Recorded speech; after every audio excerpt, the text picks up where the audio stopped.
Assalamualaikum warahmatullahi wabarakatuh. Jumpa lagi dengan Ngobrol, podcast yang paling eksklusif.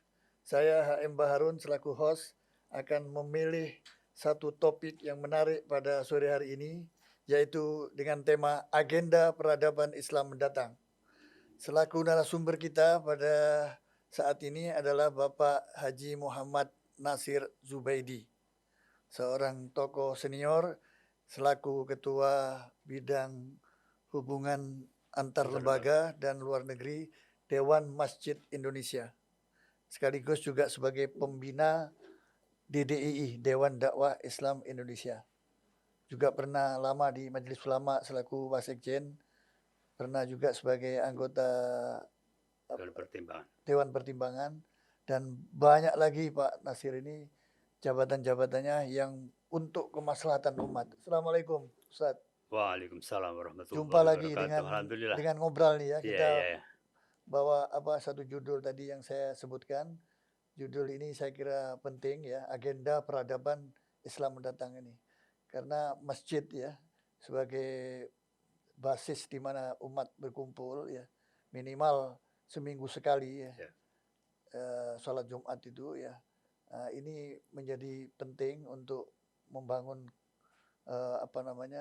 karakter umat ini supaya bisa menjadi umat yang khair ummah gitu. Cita-cita kita kan masuk di Indonesia ini, umat kita ini menjadi khair ummah itu. Itu membangun peradaban, berarti isyarat bahwa umat Islam ini harus hari ini lebih baik dari hari ke depan. Membangun peradaban itu tidak mudah, kecuali kita akan memulainya dengan ukhuwah Islamiyah yang kuat, yang solid. Ini menurut Ustadz Nasir Zubaidi bagaimana Pak? Membangun peradaban ke depan.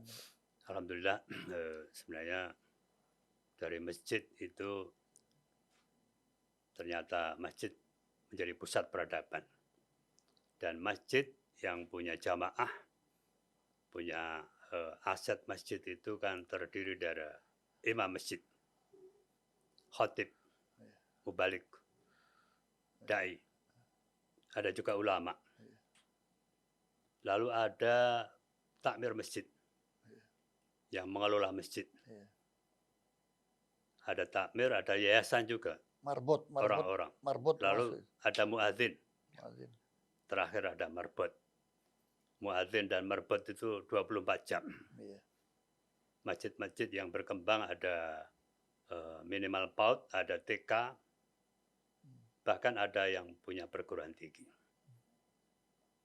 Bahkan dari yang sederhana aja, bangunan masjid, arsitektur masjid, di mana ada pada saat era-era awal itu kan arsitektur masjid itu yang berkembang itu di Andalusia, ada di Cordoba, ada aliran arsitektur masjid di Turki, ada aliran arsitektur masjid di Asia Selatan, India, Pakistan, dan juga Iran.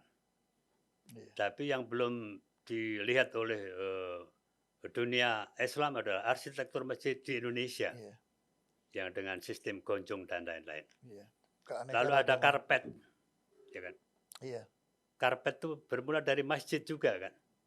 Lalu ada hiasan masjid, ada jendela masjid, ada kaligrafi, ada kubah masjid.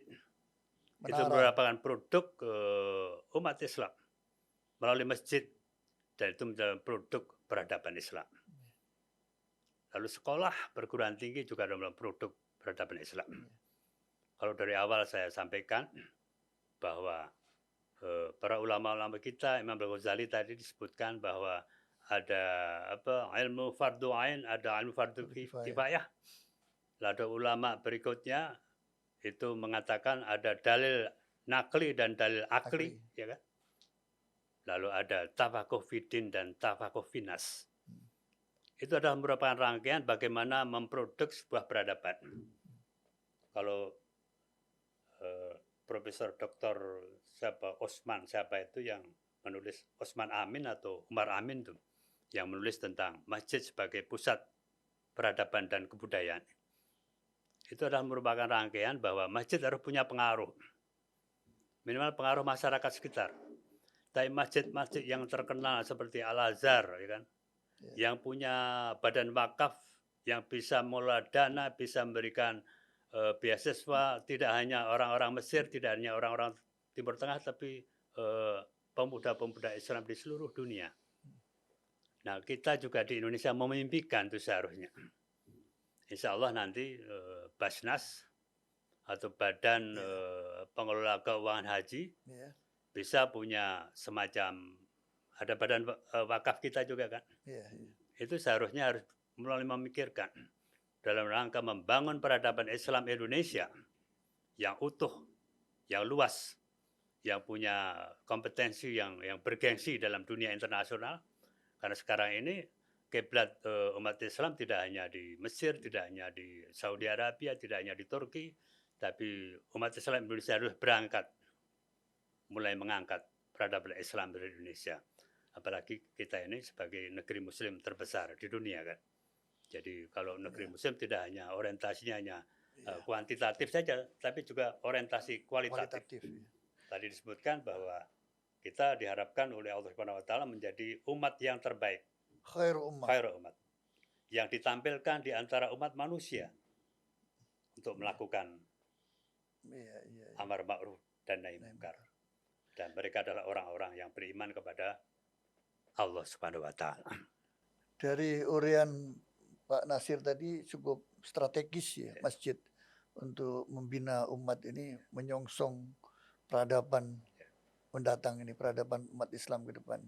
Tapi apakah menurut Pak Nasir umat Islam Indonesia khususnya udah siap untuk gitu? Karena masyarakat kita ini, umat yang selama ini termarginalkan, inferior. Padahal umat Islam secara kuantitatif superior, jumlahnya besar, kita bisa berbuat apa saja, banyak memiliki pemimpin-pemimpin. Ini bagaimana menurut Pak Nasir untuk mengubah mindset ini? Jadi ada generasi emas angkatan 45. Ada generasi emas angkatan 66. Ada generasi emas angkatan 98. Ya, 98 itu sudah muncul presiden dari Nahdlatul Ulama, Gus Dur. Ketua MPR Amin Rais dari Muhammadiyah. Ketua DPR mantan Ketua Umum HMI. Itu sudah merupakan embrio sebenarnya. Tapi karena kita kurangnya persatuan umat Islam, maka terjadi degradasi itu. Kita perlu melakukan konsolidasi. Apa penyebabnya degradasi tadi? Karena pertama kita kurangnya adanya ta'awanu 'alal birri wa taqwa. Kita lebih berorientasi pada kesempatan-kesempatan sesaat. Berorientasi kepada kepentingan. Kepentingan sesaat itu ya. Kepentingan sesaat. Dan kelompokisme ya. Bukan Islam, bukan umat, yang dianggap kelompoknya. Ini jadi penyakitnya sehingga kita menjadi inferior. Termasuk juga, mohon maaf, ormas-ormas kita, ya kan? Pergantian kepemimpinan di kalangan ormas-ormas kita terjadi konflik-konflik kecil, tidak berorientasi pada ideologis dalam konteks idealisme, cita-cita. Cita-cita keumatan adalah rahmatan lil alamin. Cita-cita keumatan kita adalah khairu umat. Itu yang selama ini sulit digapai kan.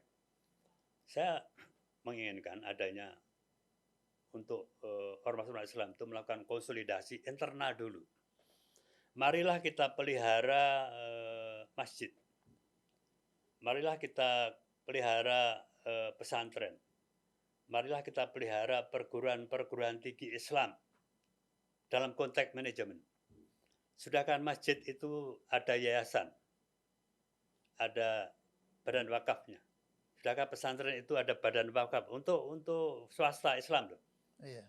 Mampukah badan wakaf yayasan umat Islam itu membantu pesantren-pesantren dan membantu guru-guru kita? Akhirnya ini ada berita yang agak mengerikan ya. Apa berita apa Seorang itu? guru agama melakukan tindak Oh, kekerasan dan lain-lain lah. iya iya. Tak malu sebenarnya itu. Karena apa? Mungkin ada faktor ekonomi dan faktor lain-lain.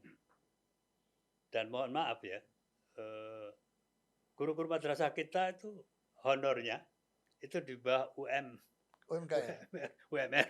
Heeh. Itu tragis itu. Ada seorang kiai yang cukup terkenal juga, BA saya.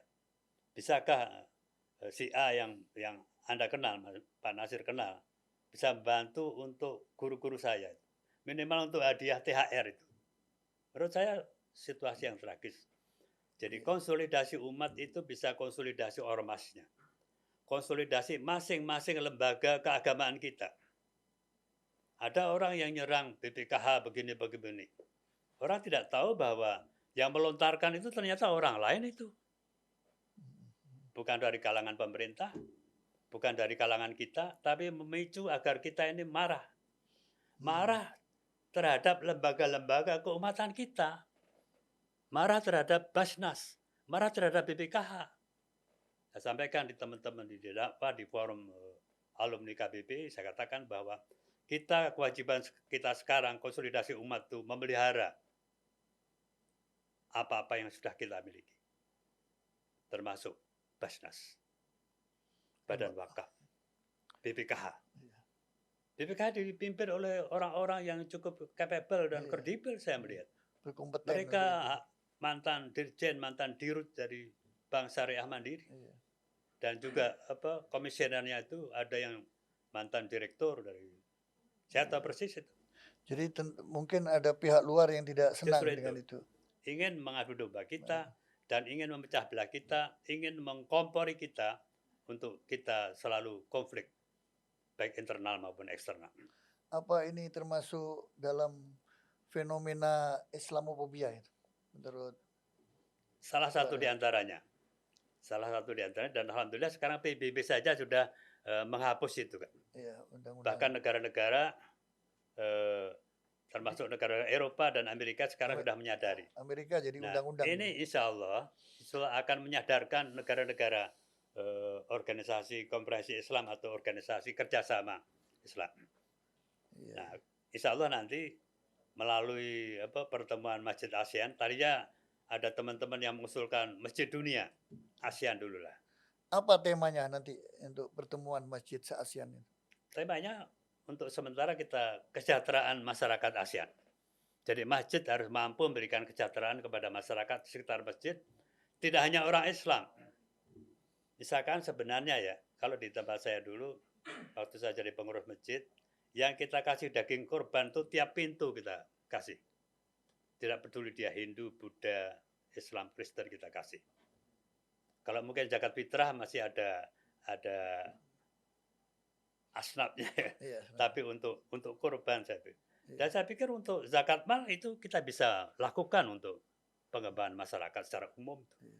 Kalau masjid bisa mampu memberikan kepada masyarakat secara umum, dan itu melalui domain pembukaan Undang-Undang Dasar 45 dalam konteks perdamaian, mencerdaskan kehidupan bangsa dan mencerdaskan masyarakat umum, saya pikir umat Islam Indonesia lebih dominan daripada zakat yang dimaksudkan Pak Nasir tadi bukan zakat konsumtif tapi produktif. Produktif.